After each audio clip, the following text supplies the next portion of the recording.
Assalamualaikum warahmatullahi wabarakatuh. Selamat malam. Kembali lagi bersama sahabat Hul Husen. Jadi pada malam hari ini kembali lagi ini kita duduk santai bersama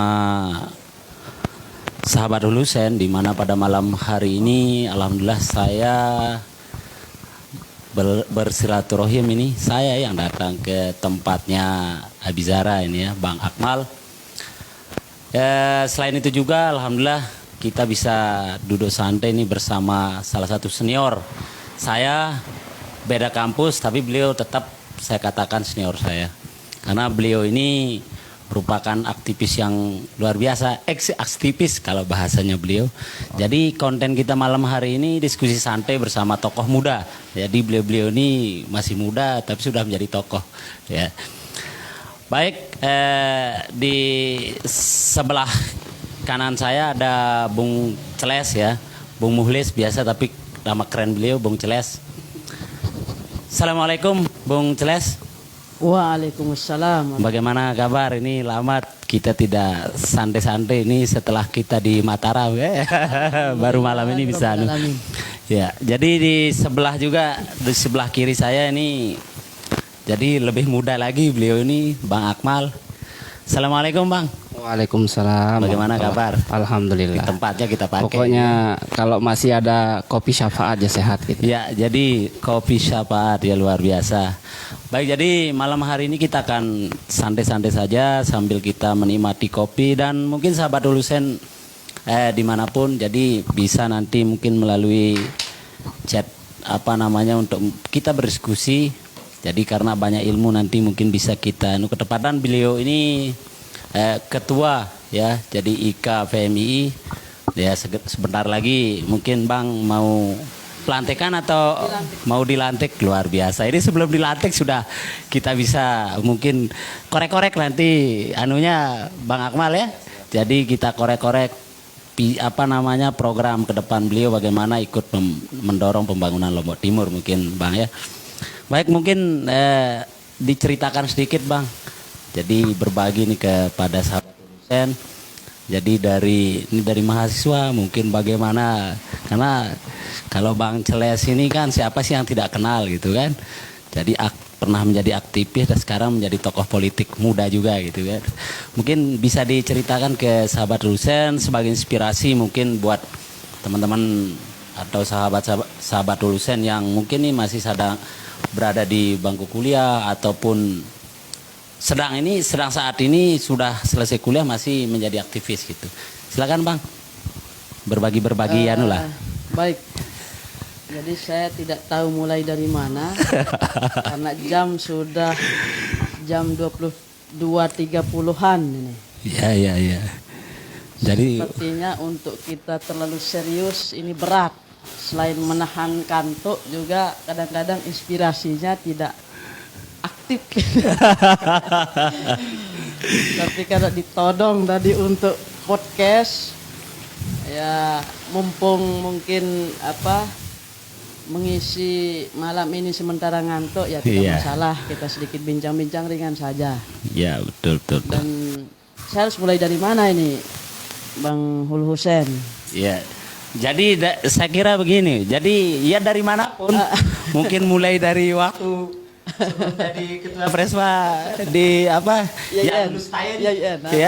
Biar lebih santai di seruput dulu kopinya Bang. Nah, kopi syafaatnya dulu. Jadi ini senior udah mulai tegak nih, atau karena masih mikirin jangan-jangan karena mikirin persiapan untuk Bang, pelantikannya. Silakan Bang. Tadi sebenarnya habis dari Selong untuk pemantapan persiapan pelantikan. Iya. Pelantikan Ikatan Alumni Pergerakan Mahasiswa Islam Indonesia. Nah, seperti diceritakan tadi sama Bang Husen tadi, sebenarnya kita memang berawal dari aktivis. Tapi sekarang sudah mulai bergeser karena sudah menjadi alumni, jadi cara pandang kita juga agak ada pergeseran. Iya. Ya meskipun apapun aktivitas kita sekarang, kalau memang kita geluti secara serius, itulah aktivis kan. Betul. Ya cuma kadang-kadang aktivis ini lebih dikategorikan sebagai kelompok-kelompok kritis, Ya, ya. menelurkan ide-idenya di luar parlemen, di luar pemerintah. Ya, Tapi ya. sebenarnya kata aktivis itu kan kata sifat dari aktif. Iya, betul. Nah, kalau sudah aktif ya itulah aktivis sebenarnya kan. Aktif memikirkan Lombok Aktif Timur memikirkan, misalnya gitu ya. aktif berinovasi, Iya, begitu. aktif bersosial gitu ya. Bersosial dan Iya, iya, seterusnya. iya, iya. Nah itulah aktivis.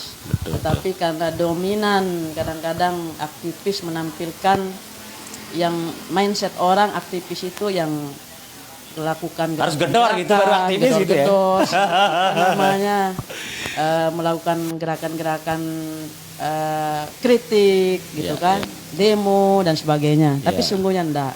Ya.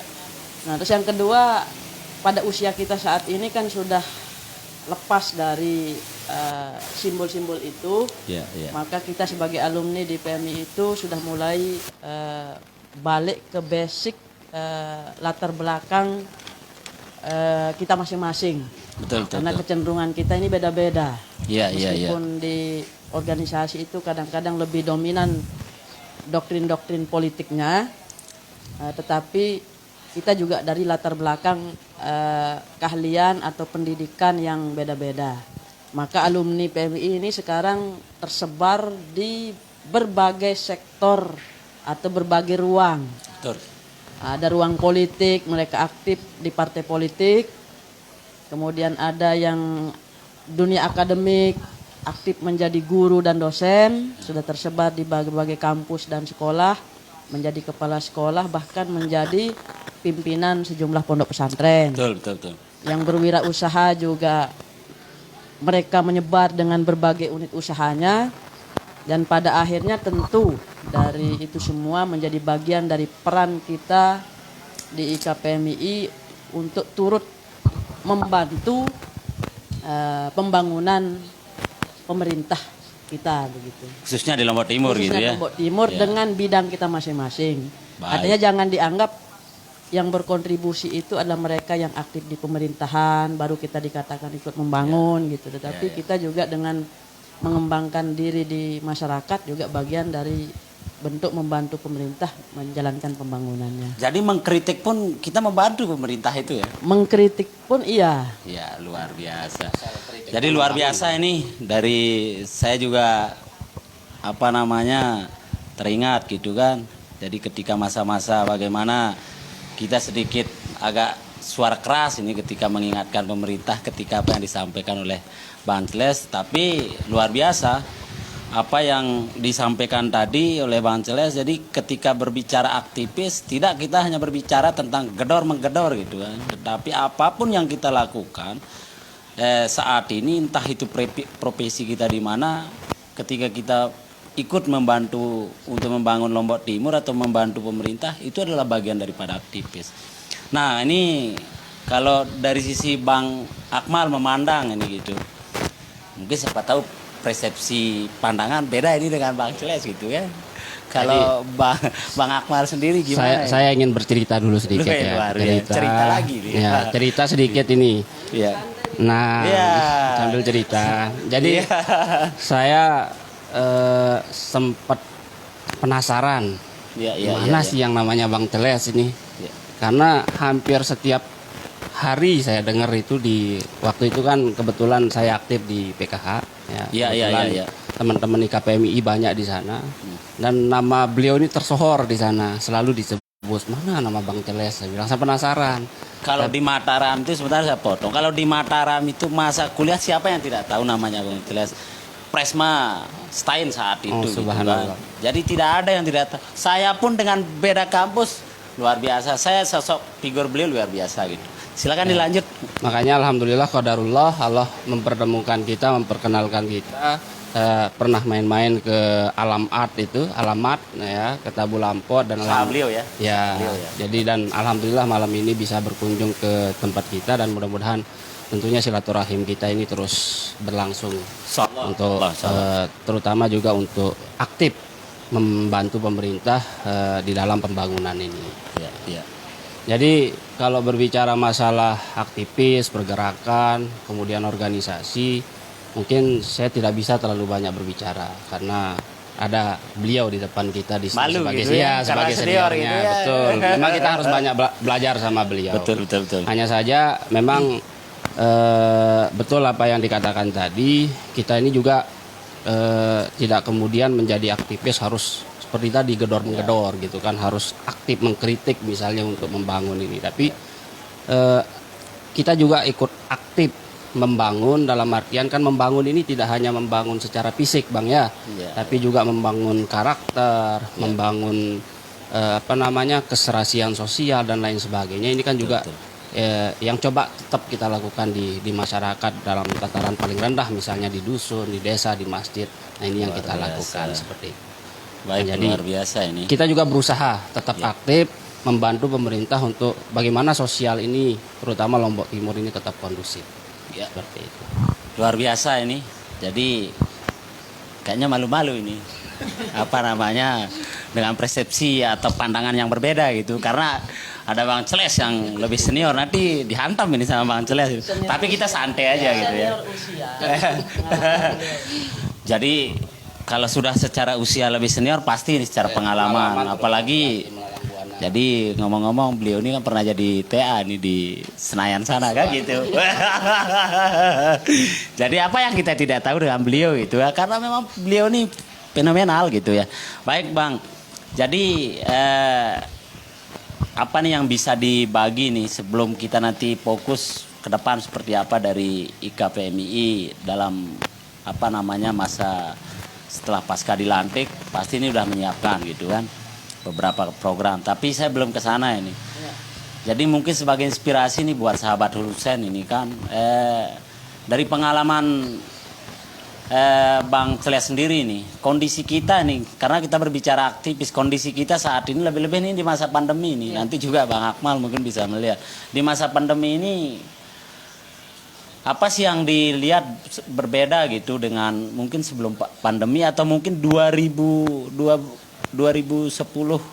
ke sampai saat ini dengan sebelum 2020 di masa Bang Celes gitu. Apa yang mungkin sedikit berbeda yang dilihat gitu dari sisi pandangan Bang Celes lah. Ya tentu situasinya berbeda lah kalau bicara pandemi ini, tapi ide karya kreativitas itu kan tidak harus berhenti. Iya. Pandemi ini hanya sebatas gangguan sebentar saja. Iya. Dan hanya mengurangi kegiatan-kegiatan fisik. Iya. Tetapi secara ide, secara kreativitas itu tidak boleh berhenti. Kan tinggal diatur saja protokolnya, protokol kesehatannya. Iya. Nah, tapi yang paling ditekankan adalah karena tadi kita bicara aktivis, bicara anak muda, yang perlu kita tekankan bahwa salah satu karakteristik pemuda ini kan harus terus bergerak, aktif, baik dari sisi ide maupun dari inovasi-inovasi, karya-karya dan gagasan-gagasannya. Lebih-lebih sebentar saya potong. Lebih-lebih misalnya saat ini nih, hampir kalau kita berbicara Indonesia saat ini kan jadi semua orang ketika berbicara inovasi ke arah pariwisata gitu kan. Nah, ini kalau dari anunya tentang berbicara gerakan ini seperti apa? Fokus kemana gitu ya? Ya. Ya makanya aktivis atau gerakan anak muda ini kan tergantung zamannya. Iya. Kita dulu di PMI itu populerkan dengan istilah kun ibna zamanika. Iya. Jadilah anak zamanmu. Oh. Bahwa zaman ini kan berubah-ubah situasinya. Iya. Zaman Soekarno dulu anak mudanya beda orientasi gerakannya. Zaman Soeharto dengan situasi otoritarianismenya beda polanya. Lalu zaman reformasi beda lagi gitu ya. Sekarang dengan era Digital lagi sekarang ya. Millennium 4.0 misalnya itu juga beda. Artinya kalau sekarang justru sangat berbeda gitu, dan ini menuntut kompleksitas daripada skill anak-anak muda kita. Karena tidak cukup dengan kemampuan berpikir, tapi juga 2 mampu mengutarakan, dan 3 tahu cara menyampaikan. Kalau sebelum era ini kan tentu menyampaikannya secara manual, secara langsung. Nah sekarang malah salah satu hikmah dari pandemi ini adalah berkembangnya ini digitalisasi ini Iya, begitu. betul. Artinya kemampuan teknologi anak-anak muda kita menjadi tuntutan. Betul. Kalau dulu kan bekal utama aktivis anak muda ini ya mampu mengimbangi kemampuan teknologinya sebatas ilmu komputer, sebatas bahasa, itu sudah cukup menjadi modalnya. Tetapi seiring perkembangan zaman teknologi begini nambah lagi kesiapan anak muda itu dengan kemampuan teknologinya. Betul. Nah, sehingga bagaimana teknologi ini sebagai kenyataan, sebagai tuntutan yang ada sekarang, suka tidak suka, mau tidak mau sudah masuk ke ruang-ruang sampai ke pelosok-pelosok. Memang kita harus fleksibel saat ini memang ya. Dan ini yang perlu, saya pikir perlu ada arahan, perlu ada untuk menggunakan teknologi ini secara positif. Termasuk apa yang dilakukan malam ini. Tidak harus melalui media-media televisi, media radio secara formal, tetapi pesan-pesan kebaikan itu bisa disampaikan melalui akun-akun pribadi semacam ini. Luar biasa. Jadi sangat positif ini apa yang disampaikan oleh Bung Celes senior kita ini. Jadi dengan era digital ini untuk kita berbagi informasi, untuk menceritakan perjalanan kita pun saat ini sangat enak. Tidak kemudian ini kita lari nih untuk ketemu sama orang. Ini bisa saja ini. Mungkin ada teman-temannya Bang Celes juga yang ada di Jakarta kalau misalnya nonton ini kan. Wah, luar biasa ini. Baik, terima kasih. Jadi Bangun. ya jadi menarik apa yang disampaikan oleh Bang Celes tadi. Jadi ini pada sisi pandangan Bang Akmal di era digital ini kan. Jadi untuk misalnya mensyiarkan agama pun saat ini kan hampir ini kita lihat tokoh-tokoh agama kita ini kan untuk menyampaikan syiar dakwahnya kan melalui media itu. Kalau Bang Akmal ini. Jadi saya lanjutkan sedikit tadi apa yang disampaikan oleh Bang Celes. Jadi tugas kita sekarang pemuda ini salah satunya Bang Hul itu adalah membangun trust, membangun kepercayaan di semua lapisan masyarakat kita. Karena kekurangan kita sebagai anak muda itu ini mungkin bisa kita rasakan semua adalah krisis trust itu di tengah-tengah masyarakat. Biasanya muda-muda ini kan apalagi pemuda sekarang ini potensial, hanya saja karena tidak memiliki tingkat kepercayaan tinggi di masyarakat sehingga tidak mampu memberikan perubahan-perubahan yang signifikan di tengah masyarakat. Nah makanya oleh sebab itu salah satu tugas kita bersama adalah membangun trust itu Bang Hul. Nah bagaimana caranya membangun trust itu? Lebih jauh lagi adalah bagaimana ide-ide kemudian gagasan-gagasan yang disampaikan baik secara melalui media-media seperti ini, melalui media online, berita dan lain sebagainya, itu juga harus mampu kita buktikan secara praktik. Nah ini kadang-kadang minimnya kita gitu, mampu berbicara gagasan tapi krisis di dalam praktiknya sehingga trustnya itu agak susah kita bangun. Nah seperti itu. Luar biasa.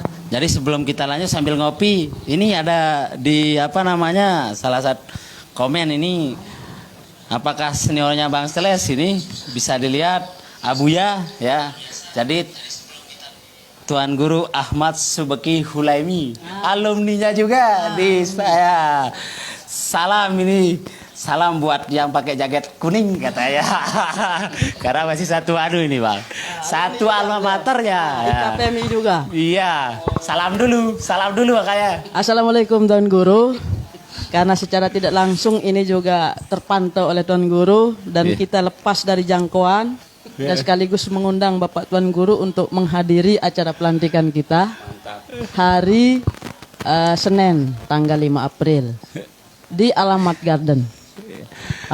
Ya bila perlu nanti kita ke sana ini. Iya. Kalau kita ke sana, biasa beliau begadang ini. Wajib. Semoga malam ini kalau dia begadang kita ke sana. Jadi ketepatan satu kampung sama saya beliau gitu kan.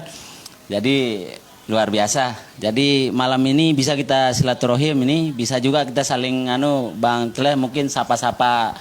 Mungkin Bang Celes langsung siapa yang dikenali gitu kan. Ya, jadi ada Bang Uci kayaknya juga menonton ini. Bang Uci. Nah ini bendahara beliau ya Bang? Bendahara. Jadi siap-siap mau dilantik Bang Uci, apa namanya, siapkan diri gitu. Jadi kita malam ini mau korek-korek ini sama Pak Ketua ini, tinggal disahkan saja. Jadi banyak ini yang apa namanya memberikan komen. Ada teman juga dari Sumbawa, mungkin temannya ada Irwansah. Ya, jadi dari Sumbawa. Tapi kayaknya temannya Bang Akmal nih, pemimpin masa depan Lombok Amin, Timur. amin. Mudah-mudahan lah insya Allah. Setiap doa yang baik itu harus kita aminkan. Betul, diaminkan. Kita tidak tahu bagaimana Allah mengabulkan semua itu kan. Bunda Reza, nah ini. Jadi ternyata Abuya ini yang Tuan Guru. Iya, Abuya. Nah, beliau adalah senior tiang di PMII. Ya. Lalu kebetulan samaan kos dulu di Sakura 1 nomor 5A. Luar biasa. Di Gomong. Iya. Jadi Jangan temannya makan juga.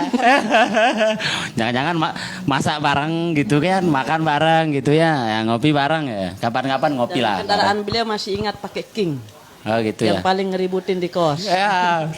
Tapi itulah maksud saya bahwa Ya. aktivis itu, bahwa beliau juga aktivis dulu. Iya, TNI, betul. Tapi kemudian pulang kampung membangun masyarakat melalui pondok Iya, pesantrennya. betul itu. Melakukan dakwah, artinya aktivis itu tidak semata-mata mindset kita adalah gerakan politik. Betul. Jadi memang penting ini Bang Celes, Bang Akmal. Jadi bagaimana kolaborasi ini kan penting gitu kan. Jadi sinergisitas kita untuk beraktivitas ini kan penting untuk bagaimana kita saling bersinergi untuk mungkin membantu pemerintah lah. Tidak kemudian kita harus duduk di parlemen atau tidak kemudian kita harus pakai baju PNS baru kita membangun daerah kan begitu. Ya, menarik ini. Baik, mungkin diminum dulu kopinya. Siap. Ini Arabica apa tadi? Ini kebetulan kemarin salam nih buat Lalu Wirya Artapati ini, kemarin saya ambil di Mangkung ini. Oh, Jadi ada Arabica tapi ada campur-campuran pisangnya katanya. Oh, ini yang katanya ini Pak Idris ini komen kemarin ditawarin untuk kita minum kemarin malam kan? Ya. Untuk kita minum kopi rasa pisang gitu. Pisang ya. Iya. Ada. Ini podcast ini temanya kopi hitam, Oh gitu ya. forum kopi hitam. Oh gitu. Kalau beli Ngopi ngobrol pintar. Ya, Ngobrol jadi pintar tentang organisasi pemuda, betul pembangunan dan lain sebagainya ini kan. Baik. Jadi saya ingin sedikit ngorek-ngorek persiapan nih. Persiapan mungkin persiapan untuk pelantikan besok kira-kira gimana, Bang? Iya, jadi hanya berupa kegiatan wajib memang di organisasi untuk melegitimasi kepengurusan. Iya, legalitas betul. Bahwa seluruh alumni yang ada di Lombok Timur, jadi alumni PMI itu tidak hanya mereka yang pernah ber-PMI di Lombok Timur. Ya. Tapi ketika jadi alumni kan kita pulang kampung. Betul, Saya betul. misalnya PMI-nya di Mataram, pulang ke Lombok Timur. Ya. Lalu sekretaris umumnya kebetulan mantan ketua cabang PMI di Jember, Ya, pulang menjadi pengurus di Ya. PMI di sini. Bendaharanya dulu di sini, lalu ada yang cabang Malang, ada cabang Jogja dan lain Ya, ya. sebagainya berkumpul di sini membentuk ikatan alumni. Luar biasa. Dan besok kita akan pelantikan dan dihadiri tadinya oleh ketua umum PB IKPMI-nya. Kebetulan PB IKPMI-nya diketuai Bapak Ahmad Mukawam. Ya. Seniornya Pak Akmal juga di P3 kayaknya. Ya. Terus ada sekjennya Mas Hanif Dahiri, mantan Menaker. Beliau dulu di PKB. Nah, terus untuk di pengurus wilayahnya, di wilayah tingkat provinsinya diketuai oleh Pak Haji lalu Aksar Ansori, mantan ketua KPU kemarin. Ya. Kalau Bang J di mana dia? Bang J di Kota Mataram. Oh, gitu di KPMI Kota Mataram. Ya. Mungkin bisa disapa-sapa di Bang J. Mudahan Nah, pulang ke Lombok Timur mudahan gitu ya dia nonton. kan. Rumahnya tak jauh dari sini.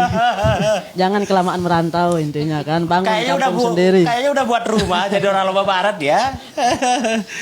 Nah, jadi untuk program pasti sudah disiapkan dong Bang kan. Besok kebetulan juga akan kita rapat kerja. Oh, langsung untuk raker gitu ya? menyiapkan. Nah, karena memang untuk tahun ini memang karena tuntutan tadi eranya memang kebetulan sedang menggeliat sekarang ini soal pariwisata. Betul. Jadi kemarin kita juga sempat menyampaikan ide-ide kita kepada pemerintah, termasuk besok kita perkuat di acaranya. Ya, Jadi ya, tema kita yang kita usung untuk tahun ini memang bicara tentang pariwisata. Ya.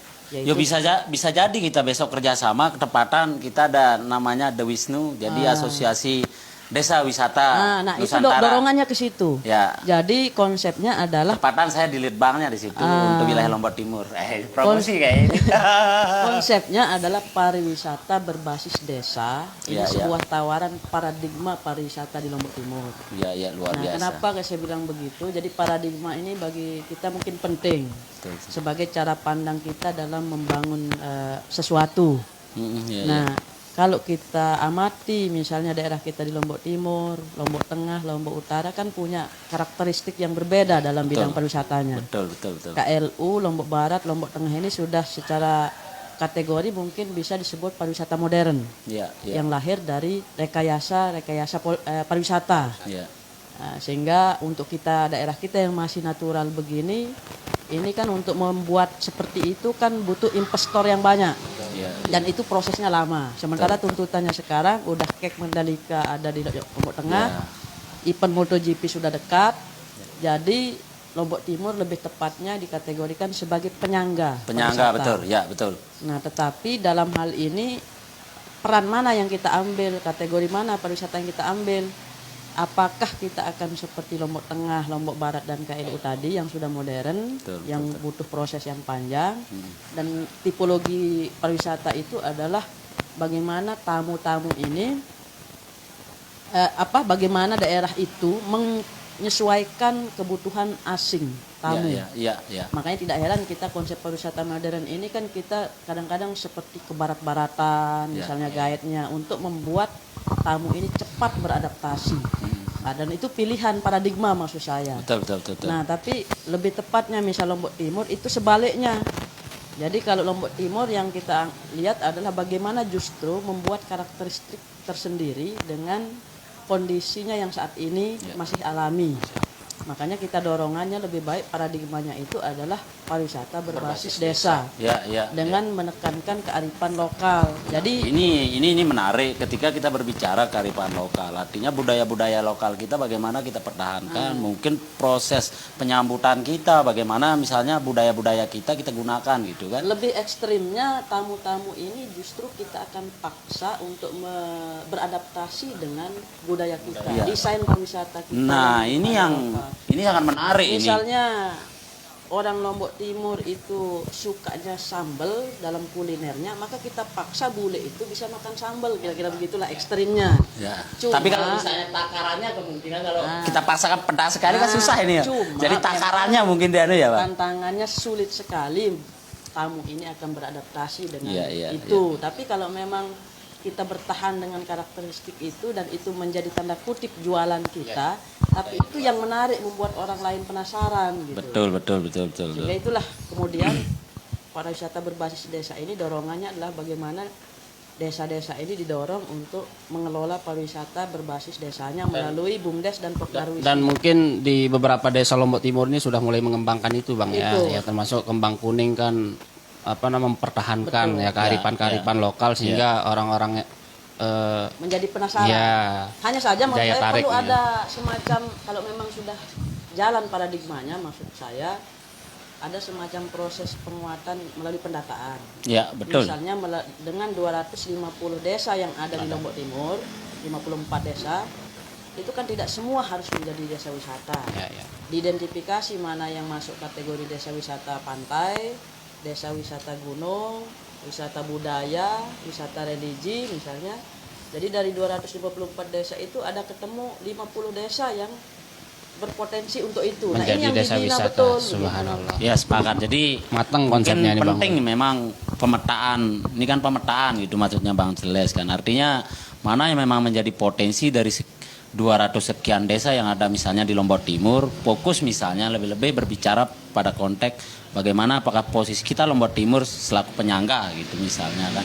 Kita misalnya kalau berbicara pada sektor pertanian, sektor peternakan juga kan. Ya, itu wisata agro. Ya, ini bagaimana, ini maksudnya kan bagaimana kemudian dikonsep gitu oleh misalnya pemerintah dalam hal ini gitu kan untuk bisa berkolaborasi dengan teman-teman penggerak pariwisata misalnya saya mungkin sedikit mencerita, kita misalnya baru kalau tidak salah ada 3 desa dengan Dewisnu sudah melakukan MOU untuk melakukan pemetaan terhadap sektor wisata ini. Jadi kalau Bang Akmal ini, karena banyak sekali nih yang diceritakan persiapan terkait dengan apa yang akan menjadi rencana ke depan dari IKPMI ini. Kalau Bang Akmal sendiri nih melihat dari program yang direncanakan itu optimis tak? Misalnya Bang Akmal nih lihat gitu. Tidak ada alasan kita untuk tidak optimis.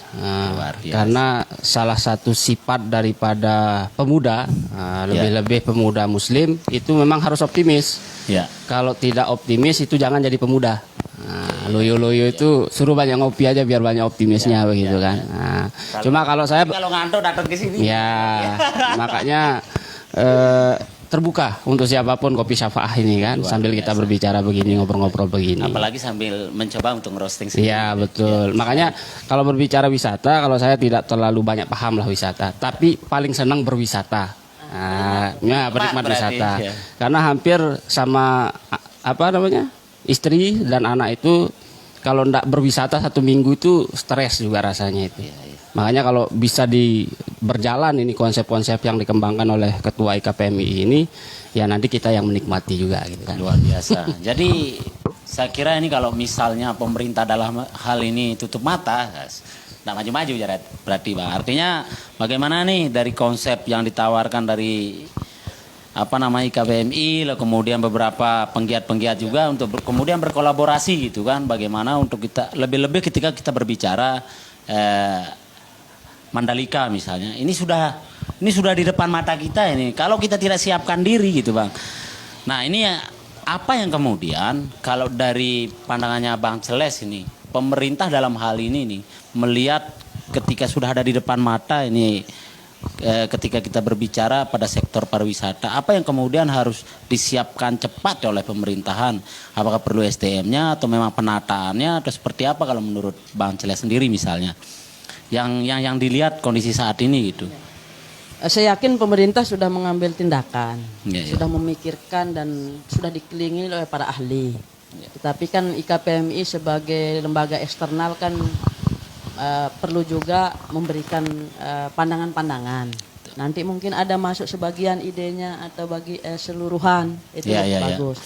Dan masalah apa yang harus dilakukan ya tentu tadi. Ini event MotoGP ini kan sangat populer, tidak hanya di Indonesia tapi menjadi kebutuhan dunia ini kan. Nah tentu akan ada kehadiran banyak orang nanti, terutama dari luar negeri. Seluruh dunia gitu ya. Jadi kesiapan yang dilakukan tentu juga sangat banyak, terutama soal infrastruktur. Ketika mereka ke sini tentu mereka butuh nginap.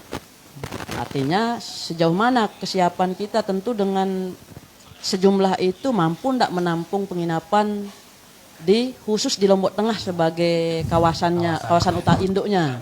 Nah sehingga perlu penyangga. Nah penyangga ini yang tidak kebagian tempat nginap di Lombok Tengah, dia akan nginap di Lombok Timur. Dan itu juga tentu harus disiapkan. Yang kedua mereka butuh makan. Nah artinya ketika mereka butuh makan kan itu juga harus siap dengan itu. Betul. Kemudian yang ketiga mereka butuh souvenir. Dan itu untuk jadi oleh-oleh maksudnya gitu. Oleh-oleh dan lain sebagainya. Ada kesan yang akan mereka bawa karena untuk nonton itu kan tidak hanya sekedar untuk datang nonton lalu selesai. Berarti Lombok Timur pun harus menyiapkan ini misalnya pasar oleh-oleh gitu ya. Harus siap. Makanya kemarin saya dengar ada pernah informasi akan ada penyangga untuk penginapan. Program homestay untuk wilayah-wilayah daerah penyangga misalnya daerah selatan Pulau Lombok karena dekat dengan sirkuit misalkan. Tapi nggak tahu sampai sekarang mungkin ada apa enggak. Tetapi itu perlu disiapkan. Tapi kendalanya memang pariwisata kita sekarang ini kan sedang mandek karena situasi pandemi ya. Pandemi. Mungkin semua kita merasakan. Kesempatan beliau-beliau yang fokus di usaha pariwisata ini untuk berbenah. Betul. Tidak mengganggu sedang sepi begini untuk berbenah, menyiapkan untuk kehadiran tamu-tamu yang akan datang gitu. Luar biasa. Jadi memang pandangan beliau luar biasa ini. Jadi siap tidak siap kita harus siap. Baik misalnya secara infrastruktur maupun SDM juga. Kalau Bang Akmal ini karena beliau juga sekarang nih pelaku usaha juga gitu kan. Mau tidak mau nih kuliner, dia butuh misalnya daging, telur, kopi juga gitu kan. Nah, kalau dari sisi pengusaha ini, pengusaha muda gitu. Kalau kita kan bukan pengusaha, karena memang sempat beberapa kali mencoba usaha sama ibunya. Ya, ya, ya. Memang lebih, apalagi usaha makanan, Ya. itu lebih banyak yang disedekahkan daripada yang dijual. Ini enggak tahu ini. Luar biasa. Kebiasaan begitu. Kalau Ya. udah enggak habis itu udah sedekahkan aja gitu, bagi-bagi aja gitu. Apalagi musim-musim puasa bentar lagi ini kan.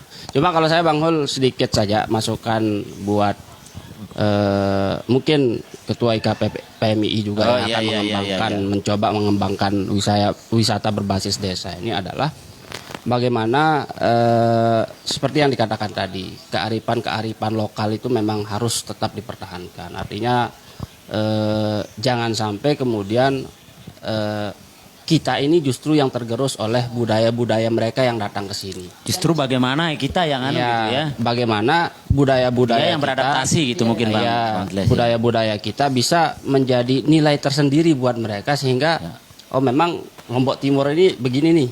NTB ini begini keren nih. Nah, nilai-nilai budayanya. Sampai dia malu berpeci di depan bule. Nah, itu maksud saya. Artinya harus rambut di apa namanya? Nah, jangan sampai kita yang tergerus. Artinya ada mungkin pelatihan-pelatihan dasar lah tentang bagaimana membangun karakter walaupun kita hidup di dunia wisata misalnya. Sehingga kearifan-kearifan lokal kita itu tidak kita tinggalkan kemudian tergerus oleh budaya-budaya barat ini seperti itu. Ya, jadi luar biasa sahabat Ulusen, sambil kita mungkin biar tidak apa namanya ngantuk, ngopi dulu. Kita ngopi sambil nyantai aja. Mungkin Bang Celes yang mau ngerokok mungkin enggak apa-apa ngerokok aja gitu biar rokoknya yang susah karena gitu ya. Ya, baik. Jadi itu beberapa program yang sudah disiapkan, lalu kemudian pada pandangan melihat situasi kondisi kita memang di masa pandemi ya, kemudian tidak kemudian apa namanya di masa pandemi lalu kita harus merasa gitu Bang ya, tetapi justru introspeksi diri, pembenahan dan lain sebagainya gitu dalam kesiapan kita untuk menyambut lebih-lebih misalnya di GP ini sendiri. Jadi Bang Celes ini melihat apa namanya kondisi kita nih khususnya ketika kita berbicara tentang pariwisata ini sendiri misalnya. Kalau kita berbicara di Lombok Timur khususnya ini Bang Celes, apa sih yang perlu sangat dibenahi nih kalau misalnya entah itu misalnya kulinernya, untuk ini kita menjaga brand image kita misalnya di Lombok ini, atau mungkin perlu nih ada grand design khusus nih, makan makanan khusus gitu tempatnya, pemerintah harus siapkan grand designnya khusus begitu. Atau kalau misalnya wisata-wisata yang kemudian yang ingin dikunjungi ini harus memang betul-betul bagaimana infrastrukturnya disiapkan dari sekarang atau seperti apa kalau dari pandangan yang dilihat saat ini, apakah apakah kita sudah siap atau masih banyak perlu harus kita siapkan gitu Bang? Iya. Jadi tapi saya bingung juga ini apa kita ngalam ini kan. Jadi tadi kita bicara aktivis, sekarang lari ke pariwisata. Iya. Nah juga podcast. Jadi ngomongnya kemana-mana gitu. Ya. Karena kan berbicara pandangan berpikir ini kan bagian daripada aktivis ya. Tadi ngomongnya begitu ya. Betul. Ya, memang tapi itu kan memang PR pemerintah lah. Iya. Kita tidak berada di wilayah domain itu. Iya. Kita bukan bagian dari pemerintah yang memang sudah punya konsep yang lebih matang. Betul. Tetapi bagi kita masyarakat memang punya bayangan-bayangan lah setidaknya pribadi bagaimana membangun daerah kita. Di berbagai bidang, apakah itu pariwisata atau pendidikan atau perekonomian dan lain sebagainya. Karena memang kan Bang tidak bisa jalan kalau tidak misalnya didukung oleh sektor-sektor lain kan gitu. Ya memang karena kelemahan kita di sini kan selain satu kita berada di wilayah timur agak terpencil lah dibandingkan dengan yang barat. Ya. Kita akui peradaban ini, kemajuan ini kan datang dari barat. Ya. Timur ke timur, akhirnya barat sudah ramai, kita masih sepi gitu. Udah terang, baru ke timur masih gelap, begitu. Ya, ya, Termasuk pengembangan lainnya juga ini ditentukan oleh faktor geografis kita. Ya, ya. Itu yang pertama. Kemudian yang kedua, wilayah kita juga mungkin luas. Kalau konsep membangun perekonomian juga tentu harus ada desainnya. Kalau di kota kan mungkin lebih mudah. Kalau konsep di kota dan sudah banyak diterapkan sebenarnya di daerah kita. Misalnya konsep perdagangan bagaimana adanya tersentralisasi dalam satu tempat. Ya, betul. Kalau di Jakarta misalnya sudah tidak ada lagi, ada kurang pasar-pasar tradisional. Yang ada semacam PGC, pusat grosir kreditan, gitu. Ada PTC, pusat trade center, yang kayak begitu. Jadi orang cari pakaian itu di satu tempat, lalu lengkap begitu, sehingga orang perekonomian perdagangannya jalan. Lalu pusat kulinernya tersentral di satu tempat, sehingga mau makan apa aja di situ ada. Nah, konsep itu sebenarnya sudah ada kan, kayak PTC Pancor Trade Center ini kan bagian dari konsep bagaimana menyentralkan sistem perdagangan. Itu kan bagian dari tata ruang juga sebenarnya. Betul. Nah, tapi untuk daerah-daerah agak pelosok begini juga akan kan sulit. Ya, artinya untuk penataan tata ruang juga kan belum sampai ke pelosok-pelosok, sehingga siapa punya tanah di mana itu bebas saja mau membuka apa saja. Tapi pada intinya apapun itu, seperti apapun keadaan ini, yang pasti tuntutannya kita harus siap untuk menghadapi itu gitu, luar biasa perkembangan ini. Gitu. Kalau Bang Akmal sendiri gimana ini? Sebelum kita fokus ke aktivis lagi nanti. Jadi masih kita berbicara pada sektor malam semakin larut ini pariwisata ini gitu kan. Kalau saya sih intinya kalau mau salah satunya memang infrastruktur ini yang paling penting salah satunya. Karena pengalaman pribadi dalam artian mungkin yang lain juga merasakan ini, kita lebih senang berpariwisata ke wilayah tengah, ke wilayah barat, karena secara infrastruktur mereka lebih bagus. Jadi pantai-pantai di Lombok Tengah itu tidak ada yang tidak terhotmik gitu. Sedangkan kita pantai-pantainya bagus di sini, tapi begitu mau ke sana mikir-mikir dulu karena aksesnya bisa ban pecah gitu kan, ban sobek gitu, hal-hal seperti inilah. Jadi kalau Lombok Timur juga mau bersaing kuat di kompetisi pariwisata ini, memang salah satu yang perlu sangat disiapkan itu adalah infrastruktur ini, sehingga orang nyaman, aman dan nyaman. Baik, luar biasa. Jadi kita kembali ke ini tokoh aktivis kita ini. Jadi ini Bang Celes nih, beberapa akhir bulan ini kan ada beberapa isu yang menarik ini menjadi sebuah diskusi, bahkan menjadi atensi juga oleh teman-teman aktivis Lombok Timur. Pokir misalnya gitu kan. Ya, sekarang ini yang lagi ini ada statement yang sedikit lagi nih hangat ini Bang, terkait PMI gitu, migran kita gitu menjadi kambing hitam gitu kan. Ada salah satu statement kepala dinas kita itu. Kalau Bang Celes sendiri melihat ini gimana itu? Jadi ya sambil mengingat lah masa yang dulu gitu kan. Ya, kalau Bang Celes sendiri melihat sebuah statement salah satu pimpinan SKPD gitu kan ya. Salah satu pimpinan, lalu kemudian statement dikeluarkan tidak memikirkan efek dari apa yang disampaikan. Ini persoalan LPG gitu kan. Tapi disampaikan bahwa LPG ini langka akibat karena banyaknya migran pulang gitu ya. Gimana ini Pak Jeles coba? Kan saya tidak ikuti statement itu. Iya. Canda-candaan. Iya. Karena orang banyak akan konsumsi memakai gitu kan, tapi itu mungkin canda-candaan saja. Tapi saya secara pribadi kan tidak kapasitas saya atau kemampuan saya untuk melihatnya ini kan pandangannya Bang Celes gitu ya. Sambil mengingat. Nah, misalnya memang kita banyak melakukan kritik kritis lah sebenarnya terhadap kebijakan atau tentang isu-isu yang berkembang, termasuk misalnya tentang pokir tadi. Ada tentang PMI, kerja migran Indonesianya. Misalnya tentang pokir ini juga baru-baru kita kenal lah, meskipun sudah lama di Pokok kerja di pikiran, instansi DPR ini adalah bentuk-bentuk pokok Pokok pikiran. pokok pikiran untuk dewan. Ya.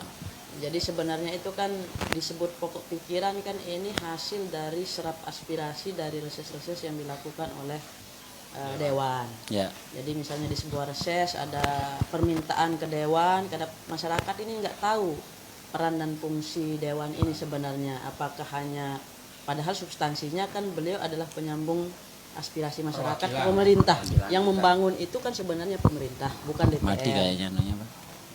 Apanya? Ya. Ah, ya, udah. Yang punya program, punya hak guna anggaran ini kan pemerintah. Betul. Sebenarnya bukan DPR. DPR ini tugasnya pertama adalah menyusun undang-undang, kemudian ada anggaran, kemudian fungsinya monitoring atau Ya, ya. kontrol kepada pemerintah, itu saja, bukan membangun. Tetapi dalam serap aspirasi itu kadang-kadang dalam reses itu muncul, Pak Dewan buatkan kita jembatan, rabatkan kita jalan. Ya. Yang seharusnya itu memang tugas pemerintah, tapi sebagai wakil rakyat tentu dia harus menyampaikan pemerintah. Supaya kesannya memang nyambung langsung sesuai dengan kebutuhan masyarakat, akhirnya Pokir ini diberikanlah jatah tanda kutip kepada dewan untuk bagaimana pemerintah memprioritaskan pembangunan beberapa bagian itu ke wilayah-wilayah yang diaspirasikan tadi. Akhirnya biar merata gitu, hanya dikasih sama-sama sekian misalnya. Kayak kemarin misalnya 2,5 miliar per dewan misalnya. Hanya saja kan tensinya beda ini karena salah satu. No comment lah kalau itu kan ada prestasi politik lah ya, di situ kan. Ya. Itu kalau bicara Pokir.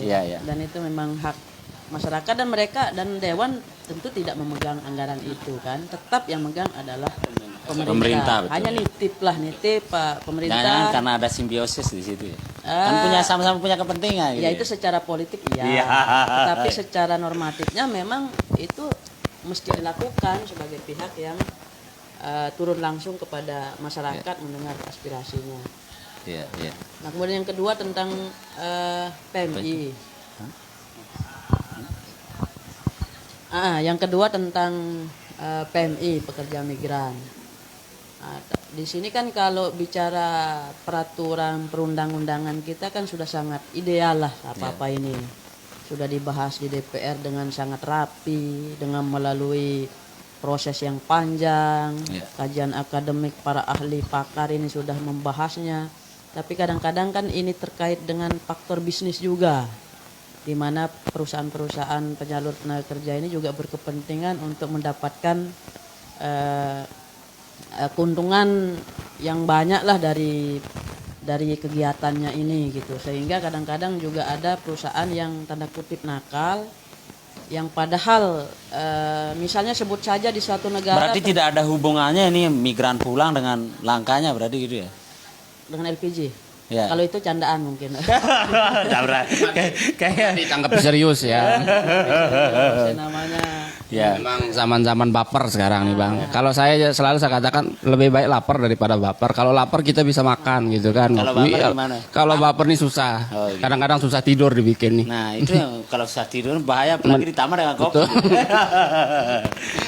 Ya kalau apa namanya yang disampaikan Bang Ikhlas, kalau Bang Akmal sendiri nih ngelihat beberapa isu itu ini sebagai tokoh muda gitu kan, gimana itu? Bang Akmal gitu. Agak-agak sedikit mirip sama Bang Ikhlas dalam artian mana yang bukan menjadi kapasitas kita itu saya pribadi memang agak cuek. Tapi tetap mengikuti karena dalam prinsip saya pribadi itu agak percuma juga menguras pikiran, menguras tenaga, membahas hal-hal yang tidak bisa kita rubah Bang gitu kan. Artinya ya kita sangat apresiasi kepada teman-teman aktivis gerakan yang tetap melakukan controlling terhadap itu. Makanya daripada itu kita juga memposisikan diri sebagai ya mengikuti isu-isu terkait, hanya saja pada prinsipnya karena kita bukan menjadi bagian penting untuk bisa merubah itu, jadi agak sedikit apatis memang.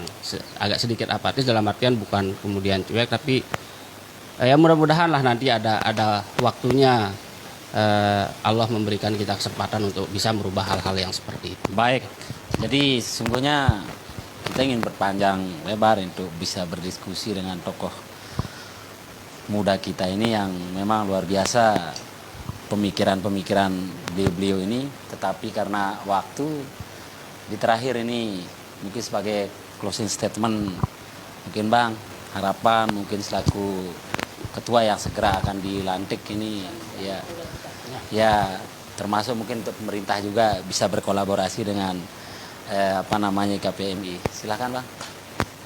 Baik, pertama pesan kita untuk adik-adik kita ini, Ya. generasi muda kita sebagai penerus aktivitas atau kegiatan-kegiatan aktivis Ya. sama para mahasiswa anak muda. Yang pertama tentu modal besar buat anak muda ini kan tenaga dan idenya, tetapi tentu kurang pengalaman. Ya. Oleh karena itu kita berharap selama ini yang harus diperkuat adalah bagaimana anak muda ini belajar dulu, memperluas wawasan, pergaulan untuk mendapatkan pengalaman, dan juga untuk membangun dari Bang bilang ras, Ya. karakter, supaya karena kategori aktivis ini 3 ini panjang jadinya. Ya. 1 idealis, Ya. 2 pragmatis, Ya. yang ketiga oportunis. Ya. Ini bahaya ini. Idealis ini yang bahaya. yang memang betul-betul mau menyuarakan dan dari gagasan-gagasan Mati kayaknya. gagasan-gagasannya. Nah, terus yang kedua Sudah. sudah ya? Sudah nyala. Udah kedengeran berarti tadi ya? Sudah. Eh, Atau pakai mic ini Pak. berarti ulang dari awal dong. Ya, Udah enggak kedengeran apa-apa, tadi? diulang aja. Biar di closingnya. Ya, sebagai closing statement, pertama kita berpesan kepada adik-adik kita yang muda-muda sebagai generasi kita di masa datang, karena kita sudah melampaui usia itu. Ya. Jadi perkuat belajar intinya untuk memperluas wawasan. Kemudian yang kedua gali terus pengalaman, karena Karena modal dasar kita saat ini adalah hanya tenaga dan ide. Kita belum lebih ke yang lain. Lalu bangun trust, kepercayaan. Ini karakter, artinya berlandaskan pada moral lah. Karena ini yang sangat sensitif. Karena tipologi aktivis itu ada 3. Pertama idealis, ini yang betul-betul menuangkan pemikirannya ke publik baik dalam bentuk ide maupun kritik. Ya. Yang kedua pragmatis, yang memang harus ada apa imbalannya. Ya. Yang ketiga oportunis, saya dapat apa. Ini kadang-kadang juga sulit kita, sehingga kadang-kadang Memisahkannya sulit mindset gitu ya. aktivis itu kadang-kadang digeneralisasikan bahwa semua aktivis kayak seperti pragmatis, tapi masih banyak aktivis-aktivis yang idealis. Nah, kemudian yang kedua, kita perlu ingat bahwa bangsa ini dikuasai, atau daerah kita maupun bangsa ini dikuasai oleh 3 hal.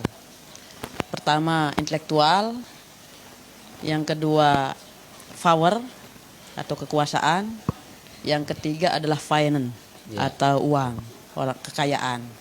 Nah, untuk ikut serta berdialektika membangun bangsa ini, kita punya bekal yang mana sekarang? Kita punya intelektualkah, punya hartakah, atau punya kekuasaan?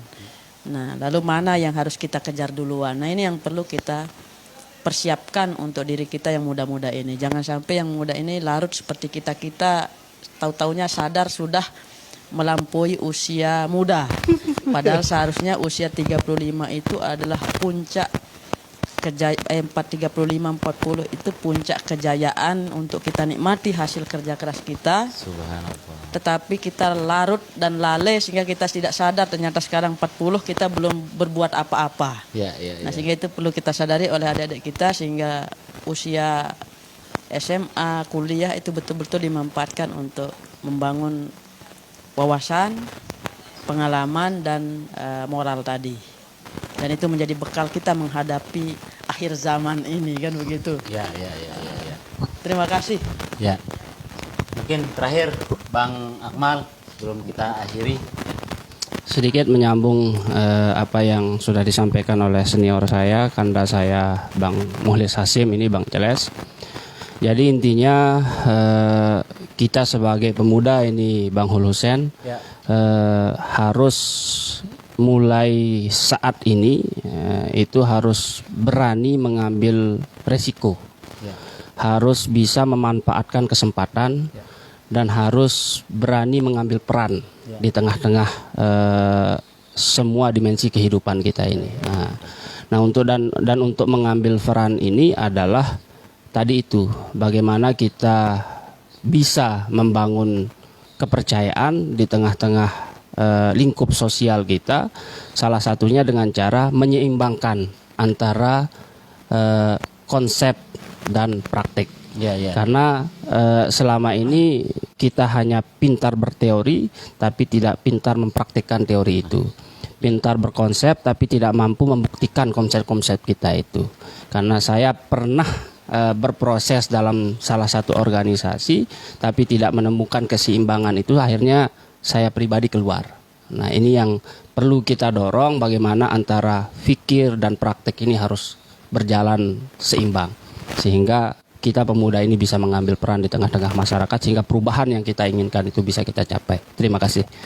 Luar biasa. Terima kasih Bang Celes atas waktunya, dan terima kasih nih kopi dan tempat kita duduk-duduk santai untuk kita berbagi cerita dengan sahabat Hul Husen. Jadi di akhir kata mungkin ada kata-kata yang mungkin ada yang salah dalam kita berdiskusi tadi. Saya atas nama Hul Husen mohon maaf yang sebesar-besarnya. Pemuda jangan pernah menyerah, terus berjuang, karena pembangunan ini saya kira ada di tangan pemuda. Sekian, Assalamualaikum warahmatullahi wabarakatuh. Selamat malam.